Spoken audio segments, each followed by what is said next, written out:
Hello, welcome to this next Substance Paint tutorial. In this tutorial we're going to be having a look at brushes and how you can make your own custom brushes for various reasons. So we'll go through all the basics first, and then we're going to sort of go on and perhaps do an example or two if the basics don't take me too long. Okay, so what have we got? I've got a paint layer here, and I've got a plane which I'm just going to draw on for example. And the first thing to say is that at the top of our properties paint here we've got a preview of our stroke, and we've got our material. The material and the stroke of course independent. We're only going to be having a look at the actual brush itself. So the first option we have is size, which is self-explanatory. We can increase and decrease our size. Over here we have our tablet options, which you can turn off and on. So we have a minimum size if it's on, so that you can adapt that in your pressure sensitivity. I'm going to turn that off for now. And then we have flow. Now, flow and stroke opacity took me a little while to figure out what the difference was, but there is a difference. And just to demonstrate that, I'm going to take my not opacity. I'm going to just increase my spacing a little bit so that my alphas overlap. Okay, so if I just do stroke opacity first, you'll notice in the preview that it is kind of a grey line. So if I draw that, that's what I get. So it's the opacity of the overall stroke, whereas the flow is the opacity of each stamp. So each of these points is a stamp, and if we change the flow opacity down to say 50 and I draw the same thing, you'll see that each one overlaps and has their own opacity. So I'm getting bright bits where they're intersecting. So that's important to understand. Let's just take that up and then we'll have a look at what else we've got.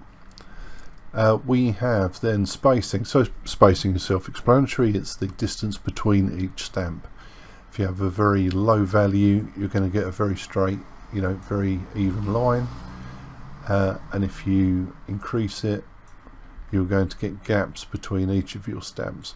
And that's handy if you've got an alpha that's a particular size and is like a pattern, like a repeating Celtic pattern. You can set the spacing so that you get a long strip which sort of adds up, which makes you a nice say frieze or something. Okay, angle then. So that's the angle of our brush, and I'll just need to change the alpha for this. So I'll go up here and pick an alpha. There we go, that one will do. So at kind of 0, it's going to be at the original angle, but you can then rotate it with the angle to get different effects. Let me just undo a few strokes, get this blank. There we go. So that's angle. Now follow path is interesting because I have a tendency to use the angle when I use follow path. And I'm just going to find if I can find an arrow here. There we go, for my alpha. So follow path is by default off, and when you do that, if I draw a stroke here, you'll see I get an arrow pointing in a particular direction. And if I do the same stroke but vary my direction, you'll see it still just points in the same direction. If however I put follow path on, and first thing as I stroke, the arrow is pointing in a different direction, and this is where I might use my rotation for. Let me just undo that. So I want to rotate that so it's going in a different direction. Let's go 90, and as I stroke then you'll see now I'm drawing in the same direction. But the real difference is when I move my path, when I start going in different directions in the same stroke, it realigns the alpha to the direction of the stroke. So that's very handy indeed, especially if you're drawing out a decal, not a decal, sorry, like a frieze, like a strip of repeating patterns. If we go in the same direction, if the alpha is essentially rotating on the fly depending upon the direction of my mouse. So that's very handy indeed. So let me just turn that off, and then we'll go down to the jitters. So for the jitters, these basically give me randomness to my brush. So we can have a size jitter. So each one is going to randomly resize itself depending upon the strength I do here. So if I go up to 100, I'm going to get some very big and some very small. If I come down a bit, it's going to be a much more subtle change. Flow jitter, again, flow will do the opacity of each stamp. I need these to overlap for this to work, so let me take the spacing down. If I increase that to about 50, now you can see that my stamps are overlapping and they're interfering with each other, and some bits are brighter and some bits aren't. Let's undo that. We have an angle jitter. Again, this will, while I've got full follow path on, it is going to change the angle of each stamp as I move. And then position jitter, let me undo, will jitter the position either side of my mouse essentially. So as I sort of start to draw down, I've no longer got a straight line. There we go.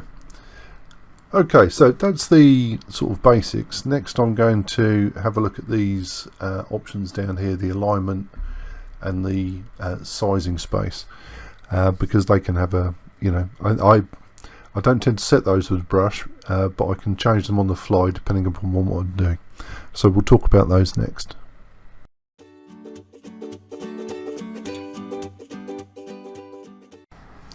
Okay, so for this one I'm going to load in a different model because I need some angles to work with. So let's go new, and I'll select, I think I've got a cube up here. There we go, that's got some angles in it. And click OK and get rid of that. Okay, so I'm going to use our default paint layer. So the default alignment is tangent wrap. Now if I make this bigger and start to move this around, you'll see as my model changes angle, so does my brush. So I can paint along there, and that's great. But we have some other options. So we have camera. Now as you can see, the brush is not changing angle anymore, but what it is doing is still sliding over the model. So now when I draw, the brush doesn't change angle, but it's still painting, of course. It doesn't care that this corner is got lots of different directions going on in it. It's just going to paint on it. We also have tangent planar. I haven't especially found out what the difference between this and tangent wrap is, but there must be one, so it's there. I just can't tell you why currently, sorry about that. Let me just undo some of these strokes. And we also have UV, which again on the face of it doesn't look much difference, but there is a different effect going on. You see, as I'm going across that edge, it's sort of breaking up a bit. So why would you use UV instead of anything else? Well, sometimes I want to paint on the UV, and if I split my view to the UV view here, and oops, press F to focus that up and F to focus that up. If I'm on tangent wrap, as I paint across that, you'll see it's all a bit weird. So the angle is changing, and it's painting on the 3D view just as if I was doing a a stroke in there. But if I switch to UV, it's just going to paint directly on the UV no matter what I do. And that can be really handy sometimes when your model is very complex, It's got lots of angles and such like. It's got some, you know, cavities and such, and you can get around some oddities by using that. So that's the alignment. So essentially alignment is alignment of your brush to your model. Okay, let me just delete that out and pop a new paint layer in. Okay, so the next one is size, object size. So sorry, not object size, size space. So the default is object, and if I try and scale my brush with control right click and, you know, moving left to right, you'll see it kind of limits itself. I've got steady stroke on there. Let's turn that off. It's never going to go beyond a certain size. So if you want to do a much grander stroke, a much bigger stroke, you're going to need a different space. So let's do that. So if I switch this over to viewport, you'll see my brush is now kind of relative to my viewport. If I get rid of the 2D view, I should be able to make it even bigger. Still has limits, but you know, you can do much grander, much bigger strokes. You know, maybe you're just trying to fill something in and you want to do a broad stroke, and you know, you can change your objects, your size space to accomplish that.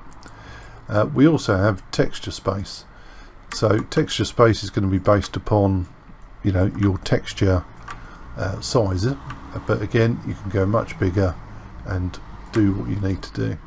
And I often find this useful when I'm actually using the 2D view to do some painting, because, you know, if this is in say object mode, I'm only going to be able to go so high, and if I wanted to do some broad strokes over this, you know, I would have to keep, you know, keep stroking. But if I go to say texture space, you know, I can do it in a much more kind of efficient way, if you like. So that's the alignment in the space. There's also backface culling, which you can turn on under certain circumstances. I've obviously got a setting here that is not allowing me to. There we go. It's the alignment is stopping that. When it's UV, it won't let me do backface culling. But I can turn that on, and then we have like a slider to adjust the kind of degrees, and that, you know, that's to stop me painting on things I can't see that I don't want to paint on. Or you can turn it off and it will, you know, it will keep painting. It's quite often that I will you know, do some painting and have a look at my model and have a look around, and then look on the other side, and I'll find, oh, I've painted loads of things that I didn't really expect to. It's because my backface culling is off.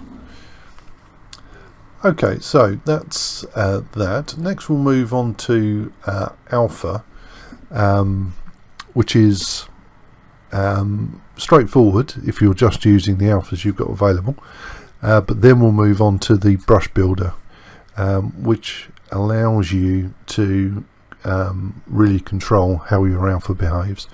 So I'll talk to you in the next bit.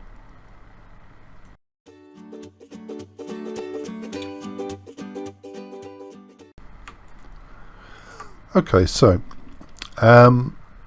let's have a look at the alphas. You see I've swapped my alpha out here, but if you go and click on this tab, we've got an alpha, and we can drag and drop any one of our alphas into this to use as we see fit.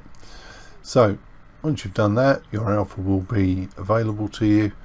We talked earlier about the direction and rotation, so if we go up to our original settings, we've got our spacing and angle and follow path, and you know, they will all impact upon your alpha. So we just undo those couple of strokes. We also have a couple of parameters under here. So we have an invert, so I could invert that and, you know, draw a stamp as required. And let's have a look at some of these other alphas. There seems to be, you know, under each alpha you might get slightly different options. So for example, this one that I've selected here, the barcode, has a little icon on it, and that icon means it's compatible with a dynamic stroke. So the dynamic strokes are under here, and we can set those values. So we've got a random seed, we've got 64 values, and if I start to paint with that, doesn't actually seem to be doing all that much. Yeah, I've got a demonstration of the dynamic stroke in a few minutes, or in the next section. So you know, we have some, you know, a clearer option for that one. So let's have a look at these other versions. We've got width change, or other options rather. We've got a seed, we've got the invert, so I can increase the width, and I can decrease the width. There we go. The height, so I could turn this into, you know, a very thin piece, and oops, let's take that back up again. And there's also a threshold. That seems to be something to do with the bars themselves. Let's just stamp that down. You see now we've got lots of thicker bars, and if I increase, now we've got lots of thinner bars. So each brush, each alpha, you know, some of them are just normal, you get to invert it. Others are more dynamic, and you can change them on the fly. We also have stamp blending between normal and lighten. I haven't been able to recreate anything that describes this very well, so I'm going to leave it to you to experiment with that. Okay, so that's the basics of alphas, but what we're going to look at next is a brush option, or a brush maker. So if I type brush up here, you'll see we have a brush maker. We've got one for Photoshop, and we've got one for rollers, and we've got one for just standard brushes. And we're going to go through that and have a look, see what things we can do to, you know, really make our strokes exciting, if that's the right word. Okay, so I shall talk to you then.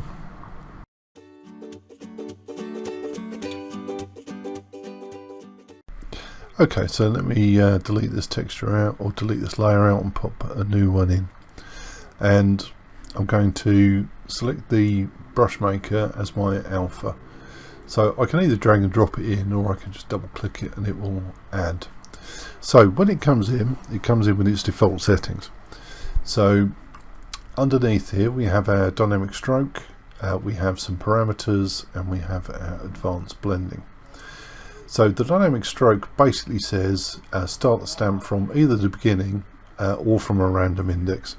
So by default, basically this stroke is going to get bigger, and then it's going to reset, and then it's going to go small, excuse me, and then it's going to get bigger again.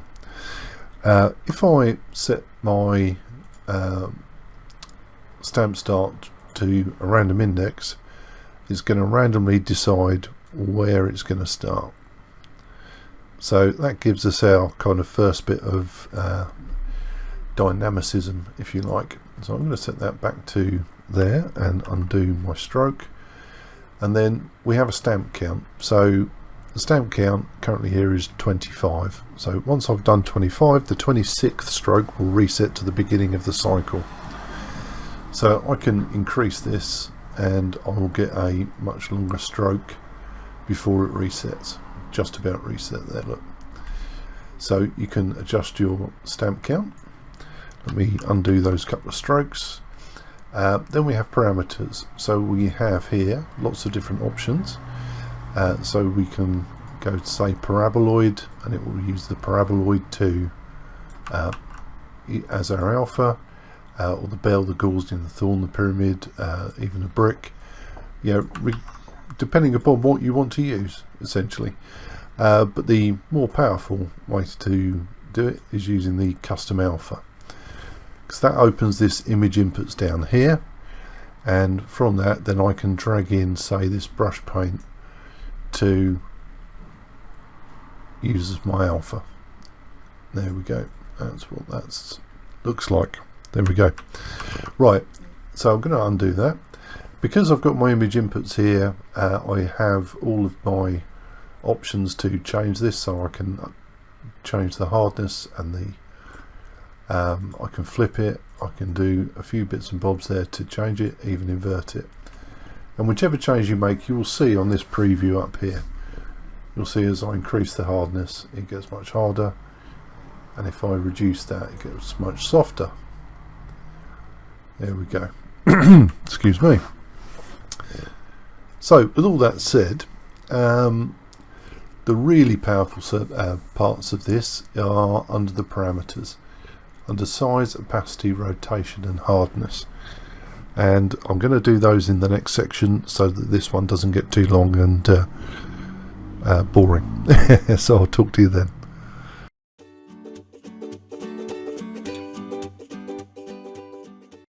Okay, so this is the exciting bit, for me at least.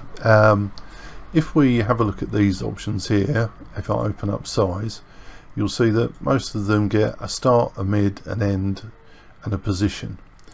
So what this means is you know, what, in terms of size, what size should I use at the start of the stroke? What size should I use in the mid stroke, and what size should I use at the end of the stroke? And then where is my middle position? Where is the middle stroke? So if I increase my start value to about the same as the middle, you'll see it starts and then increases. So it starts fairly straight, it doesn't increase, it gets to the middle and then it increases. If I increase this to 1, you'll see it starts very big, then it tapers in and then it comes back out again. So similarly I could you know, completely ruin the effect by setting middle to top and it would just be a stroke.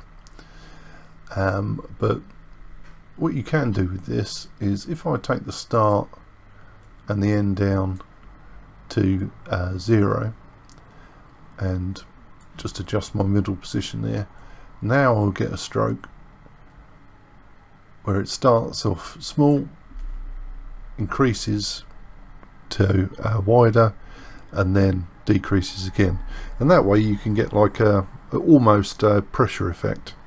It's just you have to set it in your brush rather than, you know, with a tablet, which you can, you know, adjust with the pressure on the tablet. Let me make it a little bit bigger. So there we go. So similarly you could do the other way around. You could taper it off, so you could start with a high value and then taper back down again. That didn't seem to work. That's because I chose the wrong one. Let me restart this, because I've just done undo a lot and that didn't work. Okay, so we've still got our brush settings here. So if I click on the alpha and go to the size, so I'm going to increase my start value. I'm going to sort of gradually taper down until the end value is 0. There we go. So now it's tapering off. So you've got real, you know, very strong control over how your stroke works. The fact that it repeats afterwards means that, you know, you have to be a little bit careful with it, but you know, the option is there. And if I increase the stamp count here, whoops, decrease the stamp count rather, we might be able to see a little bit better. There we go. So you can really, you know, get a tapering off thing, as if you're starting with a very strong stroke and then lifting off. Okay, so underneath that we have opacity. So by default these are all set to 1, but I want it to say taper off and end up very light. So we've got, it's going to start strong, it's going to taper down to our middle value of 0.5 and then it will stop. So as I draw there, you'll see my brush fades off towards the end, again helping you simulate a tablet and, you know, giving you a little bit more, you know, control on your brush. What else have we got? We have a rotation. Again, you know, we can change the rotation of our brush as it goes along the stroke. So I could pop a swirl in this by setting a couple of values, and as you can see, it looks like I'm spinning my brush as I'm going. There we go. Don't worry too much about all this, you know, this is just me explaining. In the next few sections I'm going to do a couple of practical examples. Okay, so again, hardness. So if I start out with strong hardness and then taper my middle value down, let me press F to focus this, we will get a very hard brush at the beginning, and then it will taper out and soften towards the end. I'm using kind of extreme values here. I'm not suggesting that, you know, they're good values, but they're good demonstration values. There we go. So using a combination of those, size, opacity, rotation and hardness, you can get a lot of effects on your brush. And there's one thing I haven't shown, which is the middle position. Each of these has a middle position. So let me clear this layer, and start a new one. Okay, so the middle position basically changes where the middle is. You know, the middle position by default is in the middle, of course it is. So if I do that, you see my midpoint is somewhere around here. I can change that midpoint by adjusting that value. You'll see it became much earlier there, and if I move that right over, we should see it change. And that can have an effect on your brush again. I ought to reset this brush really. I've made so many changes it doesn't look sensible anymore. So let me pop the brush maker back in and go to size. So see, my middle position is in the middle, of course. I must have changed that as I was going. So as I'm brushing up, my middle position is somewhere about here.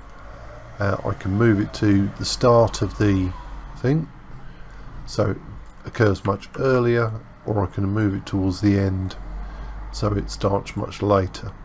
And each of our options here, opacity, rotation, hardness, they all have that option.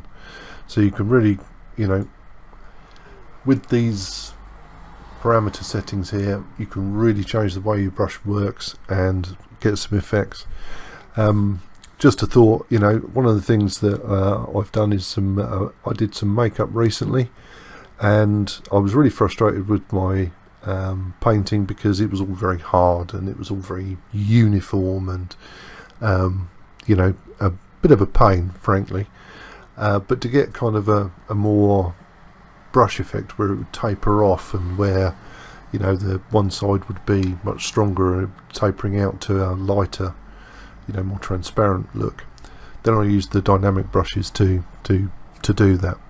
So in the next couple of sections I'll do a couple of examples, and hopefully you'll be able to see, you know, how to use these in combination to yeah, get some effects. So I'll talk to you then.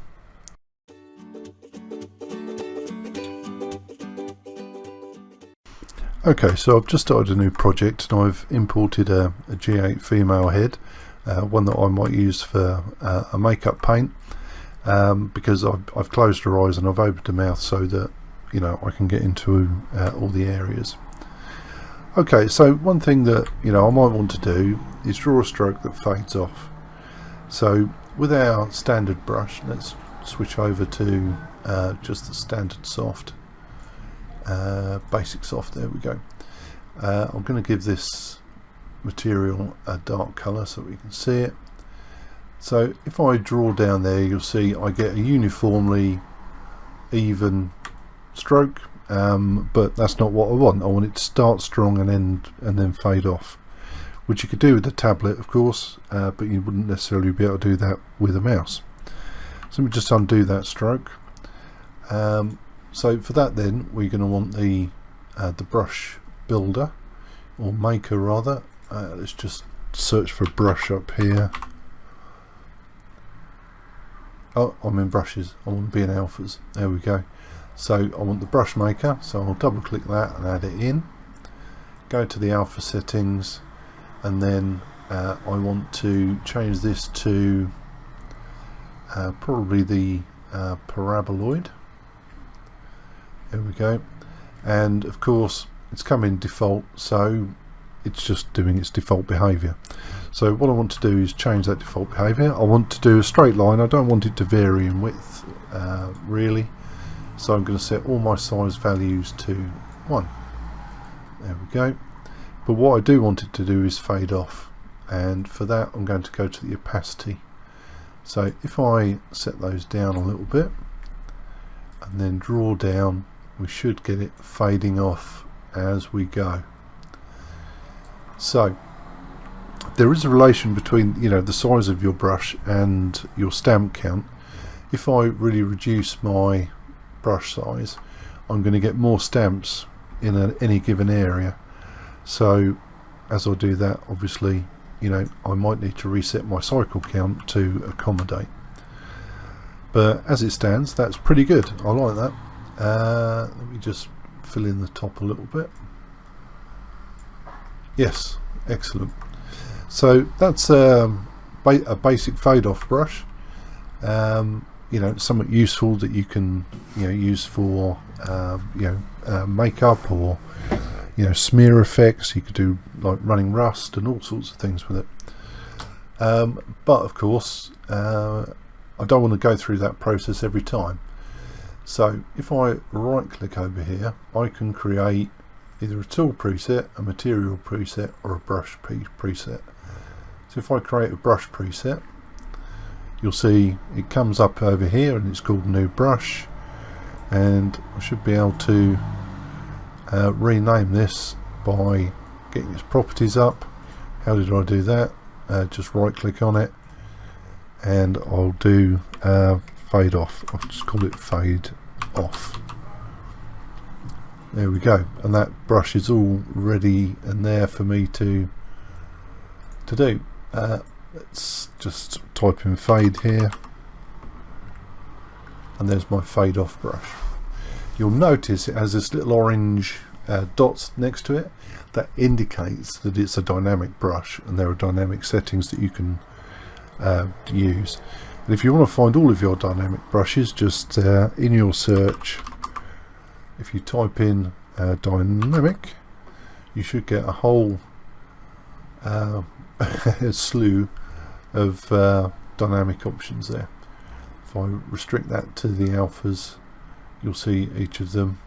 If I restrict it to brushes, you'll see just the brushes, and somewhere in there should be my fade off. There it is, right at the top there. Look. Okay, so that's a fade off brush. When we come back, I think I'm going to do something which will break up an edge, because I do that a lot. So I'll talk to you then.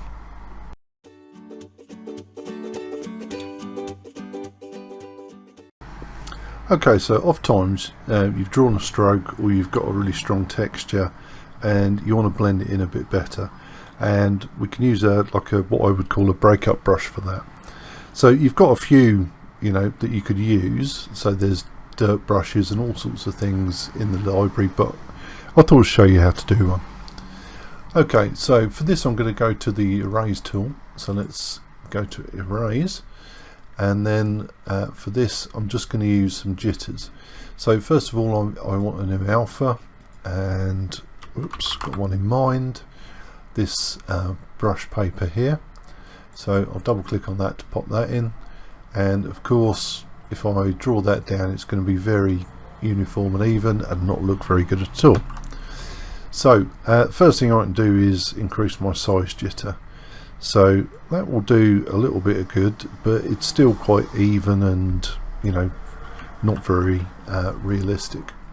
If I increase my flow jitter, each of my stamps then is going to be a slightly different opacity, which gives us a little bit extra, but it's not quite there.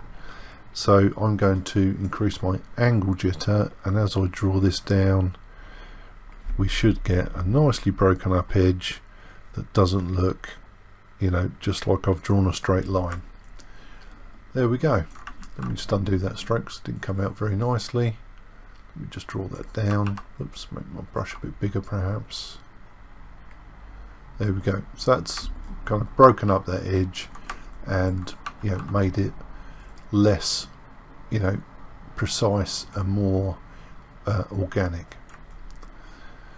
There we go. So of course you can use different alphas for that. If I pop a different alpha into this, what will we get? Let's try this one and draw that down. That was not so good. I think I need something that's a bit more horizontal based. I could rotate it, I guess. Yeah. Well, let's try one of these down here. Let's try this dirt stain. If I draw that down, yeah, no, that's not very good either. So your choice of alpha is quite important. You know, you may, you know, have to experiment a bit to find the exact one that's good for you, but that is essentially the process. If I make this really big and come down here, yeah, that's not too bad. Because it's so big, I'm only getting kind of the edges, and as it's rotating I'm getting different edges, and you know, that's working quite nicely. Okay, so that's a kind of breakup brush, something to break up very strong areas or lines that you know, you're a little unhappy about. And yes, what should we look at next? Something smeary, I think, or perhaps something that starts, yeah, we'll have something that starts weakly, gets stronger, and then fades off, as if you've, you know, put your brush down lightly, then pressed very hard, and then lifted off again. So I shall see you then.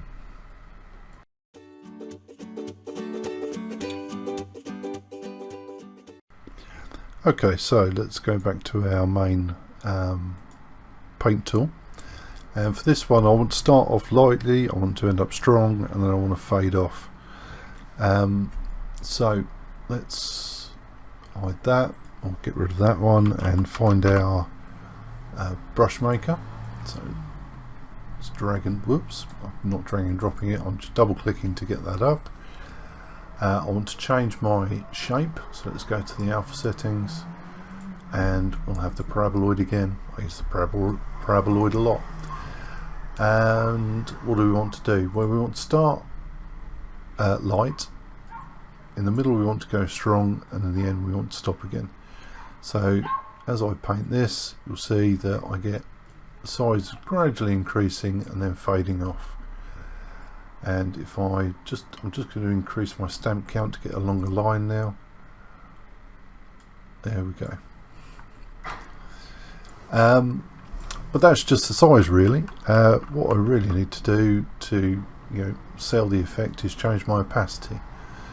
So I want very light opacity at the start, and then at the end I want it very light as well. Perhaps I don't want it at 0. I'm just going to change my colour here. So it's a bit more visible. There we go. So it's very light, it's very strong, it's very light, and that's, you know, that sells that kind of stroke as something that you've actually done with your hand, rather than, you know, done something to, you know, to achieve that. Rather, you've got a pen tablet, or you've used like a taper, or you've used all sorts of effects. You can just get it like this. What else could we do on that one? Well, rotation won't really do much for us on that. But what else have we got? We have a hardness. So for hardness, you know, perhaps I want it to be much stronger in the middle. Oops. So if I increase my middle value perhaps to about half, I should get a very soft brush to start with, then it should harden up as it is, and then it will fade off again. So again, with combinations of these things you can do all sorts of things, and you know, I'd urge you to experiment, you know, and save the ones you like. Essentially, you know, experimenting isn't a waste of time, it's all a learning experience. You know, without learning, you know, things, and you know, getting your own hands on it and doing it, you know, you I don't think you ever really get it. Well, I don't anyway. Perhaps other people are a bit different. Okay, well, perhaps you wanted to, change a little bit of this. You don't want this bulge in the middle, you want it either side. We can go to our size and take our mid position down, and same with the opacity, and same with the hardness, and that bulge should happen much quicker and then fade off. So yes, you can get a lot of effects and do a lot of things with this dynamic brush, and I hope I've given you a flavour for it. I couldn't show you every combination because that video would be hours and hours long, and I think this one's long enough as it is. So I hope you found it useful. I hope you get something out of it. If you have any comments, questions, please ask them in the comments, and yes, I will talk to you soon.